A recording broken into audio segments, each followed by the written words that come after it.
Hello student, आप सभी को नमस्ते। आज हम समझेंगे कार्तीय पद्धति। किसी तल में किसी बिंदु की स्थिति को ज्ञात करने के लिए हमें इस कार्तीय पद्धति का प्रयोग करना होता है। इसे समझते हैं। देखिए, यहाँ पे हमें 4 अक्ष दिए गए हैं। इस अक्ष को क्षैतिज कहा जाता है और इस अक्ष को ऊर्ध्वाधर कहा जाता है। यहाँ पर जो x अक्ष दिया गया है इसे धनात्मक और इस अक्ष y अक्ष को भी धनात्मक कहा जाता है, और ये इसका अपोजिट दिया गया है x डैश, ये ऋणात्मक होता है। इस तरीके से y का होता है y डैश अक्ष, ये भी ऋणात्मक होता है। ठीक है, इसमें 1 2 3 4 ये चतुर्थांश होते हैं। तो यहाँ पे हम लिखेंगे, ये जो पहला दिया गया है तो इसको कहा जाता है प्रथम चतुर्थांश। ठीक है, ये हमारा द्वितीय चतुर्थांश हो जाएगा, ये तृतीय और ये चतुर्थ। ठीक है, ये 4 चतुर्थांश होते हैं। यहाँ जो नंबर दिए रहते हैं 1 2 3 4 ये सारे धनात्मक होते हैं, और यहाँ से ये जो y अक्ष पे दिए गए हैं ये भी सारे धनात्मक होते हैं, और यहाँ से ये सारे ऋणात्मक होते हैं, और ये सारे अंक भी ऋणात्मक होते हैं। बीच में आप जो देख रहे हो ये हमारा मूल बिंदु होता है। क्या कहलाता है? मूल बिंदु। ठीक है, इसको हम O से रिप्रेजेंट करते हैं। अब इसको समझ लेते हैं। मूल बिंदु को इंग्लिश में ओरिजिन कहा जाता है। ठीक है, और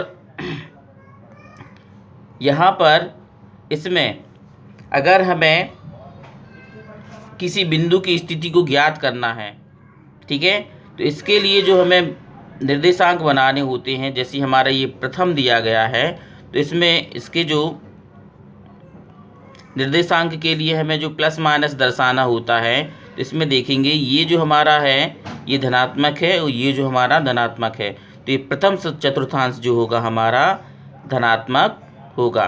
ठीक है, और जो द्वितीय होगा, पहले हमें x अक्ष को लेना होता है, फिर हमें y अक्ष को लेना होता है, तो ये हमारा x आएगा और ये हमारा y आएगा।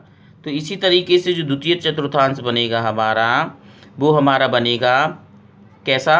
पहले माइनस का और फिर ये हमारा प्लस का है, तो ये हमारा प्लस हो जाएगा। ठीक है, ये प्रथम चतुर्थांश, ये द्वितीय, और आप देखेंगे इसमें दोनों ही माइनस के हैं, तो ये हमारा माइनस माइनस का हो जाएगा। ठीक है, ये तृतीय चतुर्थांश हो जाएगा, और जो चतुर्थ होगा वो हमारा पहले क्या आ जाएगा? प्लस आ जाएगा, फिर माइनस आ जाएगा, तो ये हमारा माइनस चतुर्थांश। ठीक है, प्लस माइनस। अब देखिए, इस तरीके से हमने चारों चतुर्थांश को प्राप्त कर लिया है। ये प्लस प्लस, ये माइनस प्लस, ये माइनस माइनस और ये प्लस माइनस। ठीक है, अब इसमें जो हमें दिए गए हैं, अब देखिए, मान लो अगर हमें किसी बिंदु की स्थिति को ज्ञात करना है, तो एक उदाहरण से समझ लेते हैं। यदि आपको 2,5 लिखा हुआ है, ठीक है, तो इसमें ये जो होता है, ये पहला, इसको कहा जाता है भुज, और दूसरे वाले को कहा जाता है कोटि। ठीक है, तो पहले मूल बिंदु को समझते हैं। मूल बिंदु को इंग्लिश में ओरिजिन कहते हैं, भुज को इंग्लिश में एब्सिसा कहा जाता है, और कोटि को ऑर्डिनेट कहते हैं, और चतुर्थांश को कोऑर्डिनेट कहा जाता है। तो अब हमें भुज और कोटि को पता करना है। तो भुज और कोटि को पता करने के लिए देखेंगे, यहाँ पे सबसे पहले ये हमारा x होगा और ये हमारा y होगा। अगर हमें इसका पता करना है कि ये किस चतुर्थांश में होगा, प्रथम में होगा, द्वितीय में होगा, तृतीय में होगा कि ये चतुर्थ में होगा, क्योंकि हम देख रहे हैं ये भी धनात्मक है और ये भी धनात्मक है, तो हमारे ये प्रथम चतुर्थांश में होगा। और ये बिंदु कहाँ मिलेंगे? देखिए, सबसे पहले x अक्ष को देखते हैं, 1 2 यहाँ पर है, और y अक्ष हमारा 1 2 3 4 5 यहाँ पर है, तो हम यहाँ से चलेंगे इस तरह से। ठीक है, और इधर से चलेंगे यहाँ पे, तो यहाँ पर हमें जो पॉइंट मिलेगा ये हमारा निर्देशांक हो जाएगा। ठीक है, इस बिंदु के निर्देशांक हो जाएंगे। ठीक है, इसी बेस पर हमें आगे की प्रश्नावली को हल करना है। ओके, ये चीज़ हमें समझना बहुत ज़रूरी थी। जब तक हम इस चीज़ को नहीं समझेंगे हम आगे की प्रश्नावली को हल नहीं कर सकते हैं।